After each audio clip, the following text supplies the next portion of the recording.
De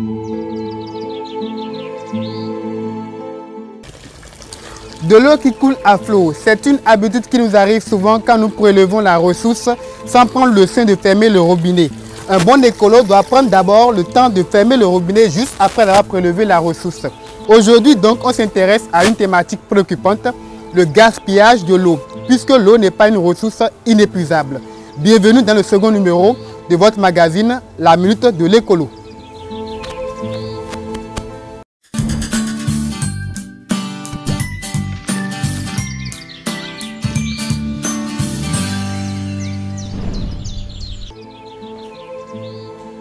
Alors, bonjour docteur Flavie Diadovonou. Bonjour monsieur le Vous êtes enseignant-chercheur à l'Institut national de l'eau.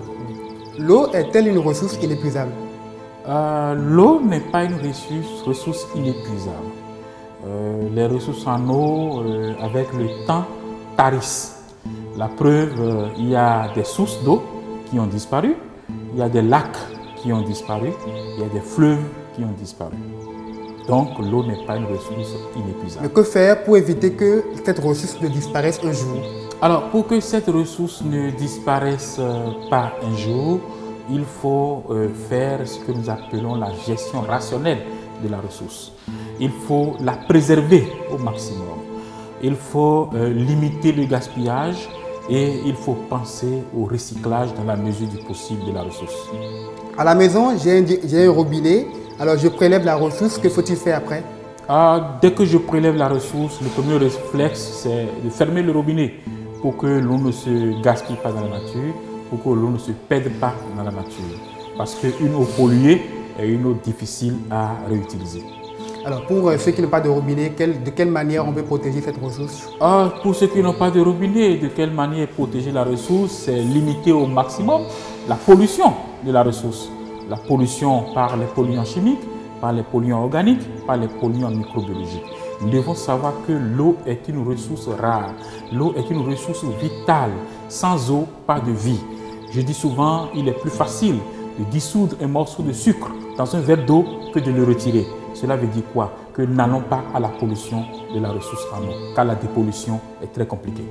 Alors, il se fait que parfois nous perdons toute une journée dans la douche, si pour le dire ainsi, des heures dans la douche, à gaspiller l'eau, à penser qu'on peut, pour se laver, on prend peut-être 100 litres d'eau, sans se rendre compte, parce qu'on sait que ce n'est pas payant, c'est gratuit, on va prélever dans un puits. Pour faire la lessive, on prélève de l'eau de façon incontrôlée. Alors, ces eaux que nous utilisons, comment peut-on les recycler pour en faire autre usage? Alors, aujourd'hui, il y a des techniques qui permettent, n'est-ce pas, de recycler la ressource, pour la réutiliser. D'accord? Les premiers mécanismes, c'est les dispositifs d'épuration des eaux usées. Cela existe, mais l'idéal aurait été de ne pas en arriver jusque-là. Ça ne sert à rien d'utiliser 100 litres d'eau pour se laver, alors que déjà avec 25 litres d'eau, tu peux te laver. Vous voyez, donc c'est du gaspillage et nous devons au jour le jour penser à rationaliser l'usage de l'eau, penser à faire une gestion efficace, efficiente de l'eau, parce que l'eau aussi a un prix. Peut-on utiliser l'eau issue des travaux domestiques pour arroser les fleurs dans le jardin? Oui, ça dépend de la composition de cette eau. Si cette eau est chargée en nutriments, azote, phosphate et autre chose, on peut l'utiliser. Mais si cette eau est chargée en polluants chimiques dangereux, on ne peut pas l'utiliser pour arroser. Nous risquons d'abîmer les plantes. Une dernière question qui est encore la première. L'eau est-elle une ressource inépuisable? On veut être convaincu. Alors, l'eau est une ressource qui finit. L'eau n'est pas une ressource inépuisable. Nous avons intérêt à faire la gestion rationnelle de la ressource. Nous avons intérêt à préserver la ressource pour ne pas perdre sa qualité. Merci Dr Flavie Diadovonou. C'est moi. On finit cette émission par la rubrique Éco-Geste en se lavant les mains.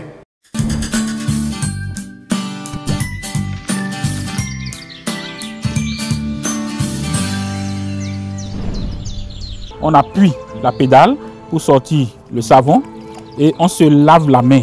Pendant 5 secondes, vous frottez bien la main avec le savon et comme les tests le disent, vous allez laver la main à l'eau au moins pendant 20 secondes. Le temps de bien rincer le savon que vous avez sur la main, vous frottez correctement et vous êtes sûr que vous avez très bien lavé la main, votre main est propre.